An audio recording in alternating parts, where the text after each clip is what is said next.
Are you afraid police will arrest you? No.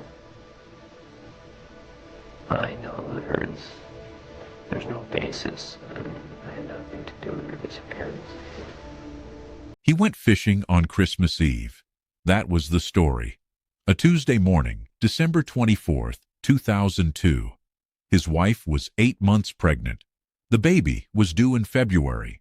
They had already chosen a name, Connor. And Scott Peterson said he left his wife at home that morning, drove 90 miles to the Berkeley Marina, launched his newly purchased boat into San Francisco Bay, and went fishing alone in December on Christmas Eve, for the first time on a boat he had owned for less than a month. He came home to an empty house. The family dog was in the backyard, still wearing his leash. Laci was gone. He called his mother-in-law. He said he could not find Laci. Sharon Rocha would later say she immediately felt something was terribly wrong. Not just worry, but something colder and more certain underneath it. She drove to the house, and by that evening, Modesto police were conducting their first interviews with the man who said he had no idea where his pregnant wife had gone. Laci Peterson was 27 years old. She had met Scott at California Polytechnic State University in 1994. They married in 1997. She taught kindergarten and worked at a local restaurant. She was known by the people who loved her as someone who filled every room she walked into. Warm, energetic, funny. Someone whose presence was felt immediately and whose absence was going to be felt the same way. Her family described her as the kind of person who made everyone around her feel included. On the morning she disappeared, she had been 8 months pregnant with a boy she and Scott had already named. She had already decorated the nursery. She had already bought the things you buy when you're 8 months pregnant and the arrival of someone new is weeks away and you're getting ready. She was never seen alive again. The investigation that followed moved quickly in some directions and slowly in others. In the first days and weeks, Scott Peterson participated. He appeared on television. He spoke to reporters. He sat for interviews in which he described his marriage as glorious, described Laci as his best friend, described his grief as something he could not put into words. He stood at vigils. He helped organize searches. He did the things that a husband in this situation is supposed to do, the visible public things that demonstrate to the world that you are a person who is devastated and who wants answers. And underneath all of it, investigators were looking at him very carefully.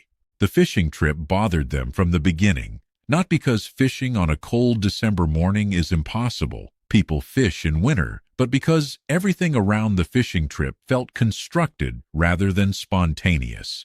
The boat had been purchased just weeks earlier in November. Scott had told almost no one about it.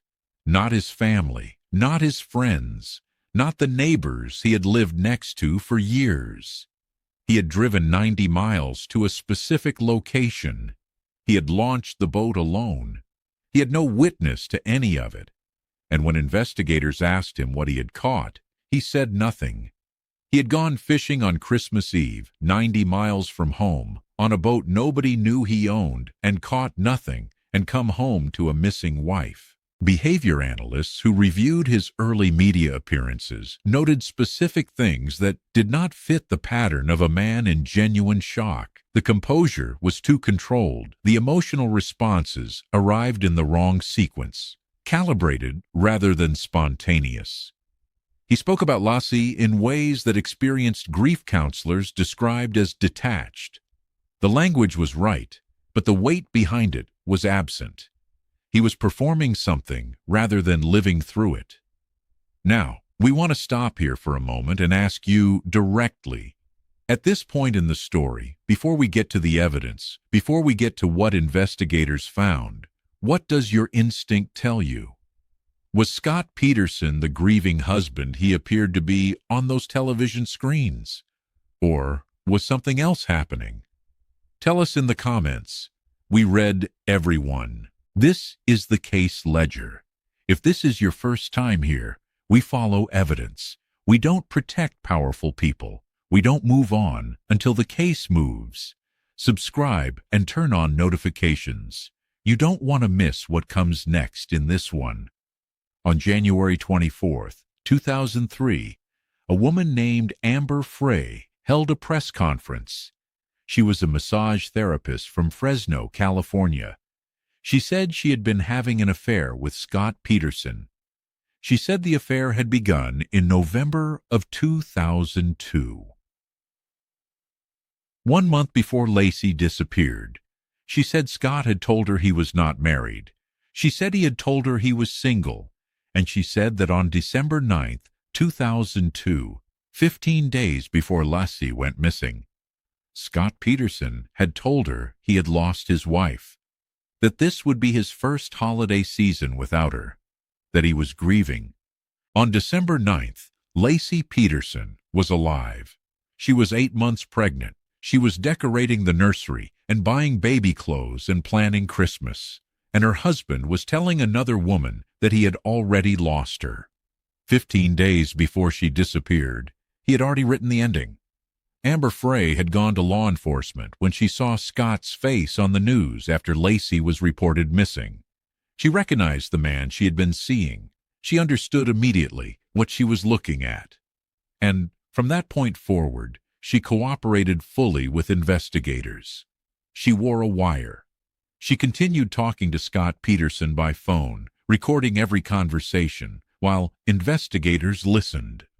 Those recordings became one of the most damning bodies of evidence in the entire case. In the calls, Scott Peterson continued the relationship. He told Frey he missed her. He talked about their future together. He talked about travel. He talked about the life he wanted to build. He was on the phone with his girlfriend making plans for a future, while his pregnant wife was missing and the entire country was watching him stand at vigils and appeal for her return. He was compartmentalizing in real time, on recorded calls, while law enforcement listened to every word. The calls told investigators something specific beyond the obvious infidelity. They told them who Scott Peterson was when he thought nobody was paying attention. The public performances, the television appearances, the organized grief, the vigils, those were constructed for an audience. The phone calls with Amber Frey were not. And what emerged from those calls was a man who was not behaving like someone whose wife was missing. He was behaving like a man who already knew his wife was not coming back, and who was managing the transition to the life he had decided to live next. In one call, made on December 31st, 2002, 1 week after Laci disappeared, Scott Peterson called Amber Frey from a vigil being held for his missing wife. He was standing in a crowd of people praying for Laci's return, holding a candle, while somewhere in his pocket, a phone connected him to the woman he had told he was already a widower. He told Frey he was in Paris. He described the crowds, the celebrations, the sound of the new year arriving in Europe. He was standing in Modesto, California, at a vigil for his missing pregnant wife, and he told his girlfriend he was watching fireworks in Paris. That call, that specific call, became one of the most discussed moments of the entire case, not because it proved murder, but because of what it said about the specific architecture of deception that Scott Peterson had been building and maintaining while the rest of the world watched him grieve. In April of 2003, it was over. On April 13th, the remains of a male fetus washed ashore on the eastern shore of San Francisco Bay, near Point Isabel in Richmond, California. The next day, April 14th, the badly decomposed torso of a woman was found approximately a mile away. On April 18th, California Attorney General Bill Lockyer confirmed that the remains were Laci Peterson and her unborn son, Connor. They had been in the bay, exactly where Scott had taken his newly purchased boat on Christmas Eve. The bay, where he had gone fishing alone on a December morning and caught nothing. The same day the identifications were confirmed, Scott Peterson was arrested. He was in San Diego. He was 30 miles from the Mexican border. He had dyed his hair blonde. He was wearing a goatee he had not had before. He was carrying his brother's ID card. He had more than $10,000 in cash, much of it in small bills. He had multiple cell phones. He had his brother's credit card, a map of Mexico, a shovel, and camping equipment. He had brought his passport. A man who had been appearing on national television for months as the devoted husband searching for his missing wife was arrested 30 miles from the Mexican border with a disguise, multiple identities, enough cash to cross a border and disappear, and the tools to survive once he did. The car he was driving did not belong to him. He had borrowed it from his parents without telling them why he needed it. The trial began in June of 2004 in Redwood City, California, after a change of venue from Modesto. The prosecution's case was almost entirely circumstantial. There was no confession. There was no eyewitness to the murder. There was no definitive forensic evidence. No blood, no weapon, no crime scene. What the prosecution had was a picture assembled from hundreds of smaller pieces. The affair with Amber Frey, the recorded phone calls, the fishing trip, the boat nobody knew about, the location where the bodies were found, the hair found on the boat that was consistent with Laci's, the cement anchors found at the warehouse Scott leased, the insurance policies, the searches on his computer in the weeks before Christmas Eve. The defense, led by Mark Garagos, attempted to create an alternative theory. They argued that Laci had been abducted by a third party. They pointed to a burglary that had occurred across the street from the Peterson home around the time Laci went missing and argued that the real perpetrators were still unidentified. They argued that the circumstantial evidence, however compelling in aggregate, did not meet the legal standard of proof beyond reasonable doubt. They called witnesses who testified that Connor's remains show developmental characteristics consistent with a later death date, suggesting, the defense argued, that Laci had still been alive after Christmas Eve. The prosecution countered each point methodically. They brought forensic experts. They played the Amber Frey recordings for the jury. They presented the totality of Scott Peterson's behavior before, during, and after Laci's disappearance as the portrait of a man who had planned what he was going to do and then managed the aftermath with the specific, controlled composure of someone who had already decided what the ending was going to be. The jury deliberated for 7 days. On November 12, 2004, they found Scott Peterson guilty of first-degree murder in Laci's death and second-degree murder in Connor's death.